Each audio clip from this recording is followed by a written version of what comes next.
Tapi kedai dia selesa, memang layanan diorang bagus, mesra. Recommend tu memang sesuai dengan akak punya kepala lah. Sebab akak memang zero pasal benda ni.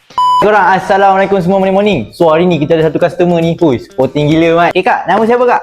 Nama Aini. Okay, so akak daripada mana? Selayang. Ini ada ambil berapa biji kak Ilman? 4 akak rembat ni. Empat terus rembat Tangguh sempat. Untuk hari ni kak, macam mana kak situasi kedai? Macam mana keadaan akak sekarang, situasi akak saya nak tahu. Jujur ni akak nak beritahu kan. Ni akak datang niat nak beli 2 je. Sekarang akak dah beli 4 sebab ayat manis. Mana dah manis? Tapi kedai dia selesa, memang layanan diorang bagus, selesa, mesra. Recommend tu memang sesuai dengan akak punya kepala lah. Sebab akak memang zero pasal benda ni. Bila diorang recommend, akak memang follow. Memang selesa. So boleh datang sini.